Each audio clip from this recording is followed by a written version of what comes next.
There's a league in world football where one club completely dominates. The league is the Super League in Malaysia and the club is Johor FC. They have won every league title since 2018 and now I am going to try to stop them. To make this challenge even harder, I'm going to take the team that is currently bottom of the Super League in real life. We're taking charge of Kelantan. Now the season preview shows the scale of the challenge as we are ranked down at 200 to 1 having just been promoted. It also shows the sheer scale of dominance of Johor and their consistent title wins.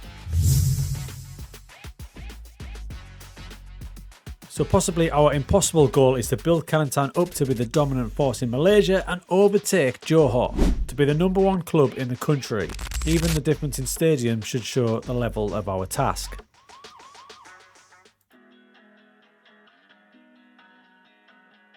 Right, this is one of the toughest challenges I've ever done for a few reasons. One, I've never been anywhere near this league. I've got no knowledge of the league layout or the players. So first things first, the squad, no player rings a bell at all, but I've had a quick look at it. Big hope is striker Ismail Kanade. He's been all over the place. Look at his career history. Alongside him is a pretty good Croatian player in Dominic Bolic. I'm going to tell you the other standout player is Indra Mahyudin, who is a 42-year-old. You'll see the level of task that we are taking on. Now obviously finances at this level are quite low. Our average wage, for example, is £337 a week. We do have somewhat of a transfer budget, but I really don't know what I'm looking for. Registration rules are okay, you can have a few foreign players so we can build up the squad that way, but we have to be careful as financial rules are very important in this league.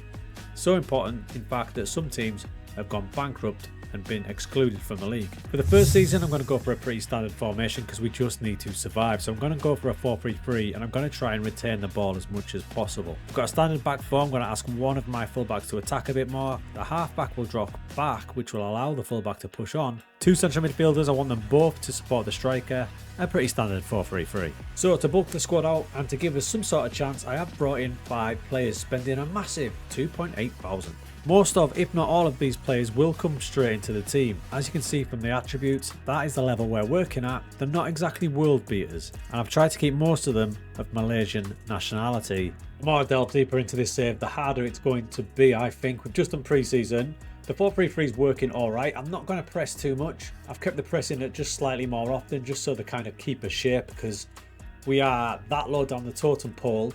We just need to survive season 1, try and build up a bit of finances, and attack it a bit later on. This man is vital. Not only is he there to score the goals, but he is our best player, and you can see by his attribute set, he stands out from a lot of the other players. For example, the next possible striker would have been this man, and he is levels below. But the sheer level of dominance from Johor cannot be understated. They have absolutely killed this division. Look at this. I mean, what do you say about that? As far as the league structure goes, I am not sure. Does this break into a playoff? Does it mean the Champions League? 2 definitely get relegated. I guess we'll find out together. In only our second game of the season, we actually went to Johor's massive stadium. And do you know what? We put up a really good fight. We only just lost because we went down to 10 men and Endrick scored. What? No, not that one. This one. But we only lost 4-3 against the best team in the country. And for supposed relegation favourites, we actually did pretty well. Inconsistent, few too many draws, but not bad. And we surprised everybody by finishing our first season in 4th place, only losing 6 matches. Believe me, I'm really happy with that as a season 1, but it got a little bit better. There are 2 cup competitions in this league, and one of them we faced Johor in the final. They had a penalty to wrap things up, but our goalkeeper saves. And just minutes later, star striker Akanade had a chance to win it for us from the spot. He battered it in, and in our first season we win the Piala Malaysia. And granted, we got absolutely battered, but who cares? So we've made our mark now. We've told Johor we mean business by beating them in that cup final. The other cup, well, we lost to some part-timers, so we don't talk about that. However, the league campaign, finishing 4th, if you'd offered me that at the start of the season, I would have said, hell yeah. So going into season 2, I've identified some gaps that I think we need to fill, but it's got a little bit more complicated for us. As starman Akanade is leaving us. He wouldn't sign a new contract, and he's going to Nigeria to join Bendel Insurance FC, whose nickname is the Benin Arsenal. You could have been a legend if you'd stayed with us. So loads of work to do in the transfer market, and this is one of those situations where, because of the player pool, I'm actually going to rely a lot on the director of football to suggest me some players. We don't exactly have a lot of money with 2.2 thousand to spend, an £810 wage budget. Aish. So we went into season 2, gonna stick with the formation because it worked quite well, but as you can see from the team setup, there's a big turnover of players. We might hit the jackpot with Pakistan player Shaikh Dost, already capped by his country. At this level, if we see attributes pumping up between 16, 14, 15, these are standouts. We've got to nab those players. Because in reality, most players are going to look like this, and if you want to equate it to English football, for example, this is a non-league standard. In total, I brought in 8 players, all on free transfers. I went to nearby Kyrgyzstan. I'll be honest, I didn't even know that was a country, and we got in a new striker in Jumabekov, along with his countryman Iskandar Bekov and some other random players, mostly of experience. It was a hard task to replace the goal scoring, but we're going to try it with Ivory Coast player Kipre Chete. Now this season wasn't the best, and we got knocked out of the semi-final of one of the cups by the Army. We got to the semi-final of our cup as well, getting knocked out by Perak. And as for the league, we finished all the way down in 8th, and worse still, you got it, Johor won again. To rub salt in the wounds, Johor went invincible as well. I tried all sorts in the season, I even ended up playing this weird formation, and as you can see by the gaps in my team, a load of players have been released again. In fact, the squad is absolutely tiny going into season 3. For season 3, I changed it up again. In theory, it's a 4-2-3-1 because my 2 wingers will push up there. Now last season, Jumbotron was actually really good. He scored 13 overall and he started this season well as well. And I was right about Dost. Injury plagued first season, but look at the way he started this season. We're going to play him as a shadow striker this time. Another host of players brought in and still absolutely nothing to spend. We are broke. But the big news was, after a barren season last year, this season, we're back in the trophy hunt. That's right, with 2 cups to play for in Malaysia, we got our second. This time it was the other cup, the Piala FA Malaysia. So that means we've got one of those to go alongside our cup in the first season. Unfortunately, that was the highlight of the season, as the league campaign was inconsistent as hell. And it was another pretty disappointing finish as we finished all the way down in 7th. 20 points away from Johor, who claim yet another championship. The tactic did okay, but I think for the next season, we're going to have to try something completely different to try and claw our way back.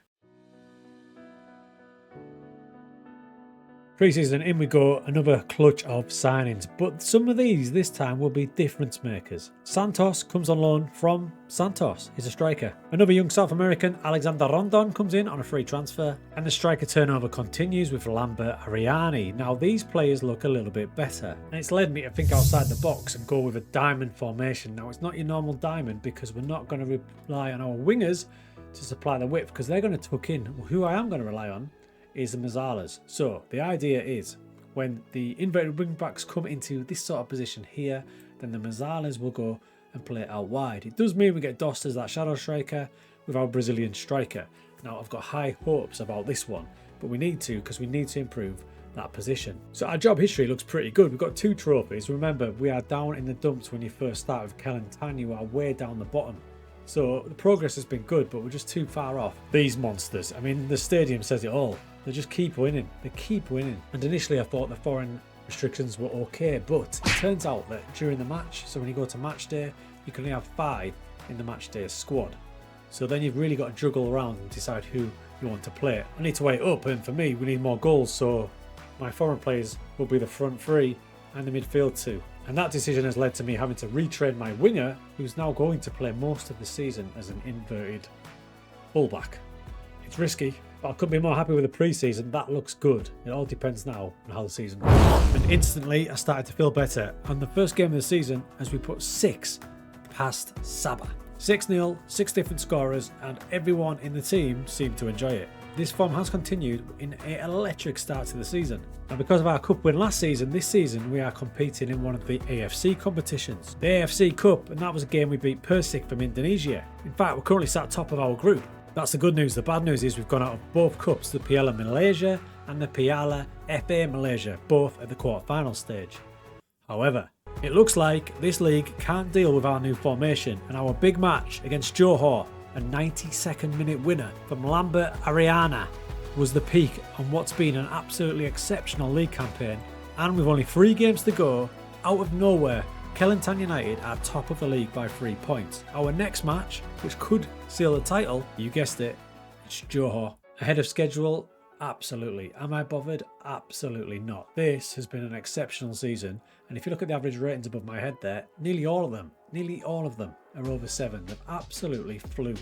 I'm convinced our boy from Pakistan is far too good for us. He's racking up the international caps as we speak. And the key signing was getting Santos from Santos, because he ended up scoring 14 times for us all season up front. But the key position, the 2 Mazzalas, both of them Rondon here with 4 goals, 7 assists, 10 overall, and his midfield partner, he's got 9 goals and 5 assists. So that ability to roam is causing big problems. Now overall, look, we're sat top of the league by 3 points, but what's more impressive is the sheer amount of goals we've scored. In 23 matches, we've scored 70. So doing the Steiner math, that's 3 goals per match. But we've got a game in hand over Selangor, so if we beat Johor here, that'll take us to 64 points with 2 games to go, 6 clear with 2 to go. Surely that'll be it. Into the game with the biggest team in Malaysia, and it was heartbreak, because after 70 minutes, they took the lead. I mean, can we just pause it there? How bloody tall is that guy? Mo Zahir? That wasn't the end of the goals, because in the 94th minute, we struck. That 1-1 draw meant all we needed was a point against Kuala Lumpur Rovers. And in this match, we completely dominated.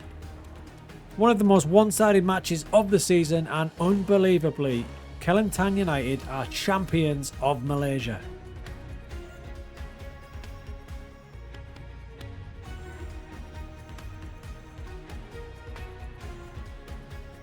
Truly fantastic result, and as you can see, my team's already broken up because contracts run out before the end of the season. It's mad, so it's a good job we got it done when we did. If it went to the last game of the season, I wouldn't have had any players. So we've progressed a little bit longer now, got the final game of the season done, and the most important thing is the thing right above my head under past winners. As you can see, we are now slotted in there, and we break up the dominance of Johor just like we set out to do. That is a beautiful sight. There we see it. There is the new Superliga title in the year 2027 to go alongside them 2 cups we've already won. I would say that's a pretty good result, wouldn't you? Now, as you can see, the tactic was actually built from an old tactic called Be Rest, Free Up Front, which is a tactic I use with Brest in League 1. Slight changes here and there, including bringing a shadow striker in, led me to renaming the tactic to the Keller Diamond, and that is the one that will be in Patreon, and that is the one that has turned us into the best team in Malaysia. Now, as you can see from that screen, the big challenges you're going to come across in Malaysian football is contracts are limited to 2 years, I think. That's all I could offer was 2 years. Alongside that is obviously the quality of player is not probably what you're used to. So you really have to put your thinking hat on. What I found was if you get your best players in your key position, so for me I've got shadow striker, Mazzala, a good centre back. Get 3 or 4 players that are of quality, you can fill the gaps around them.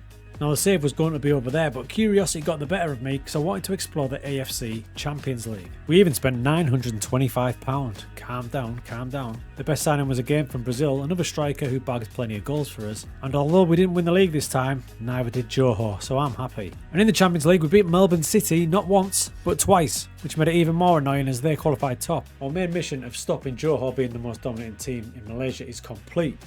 Part of me is tempted to maybe continue this and see if we can get an AFC Champions League for Kelantan United and Malaysian football. What do you reckon?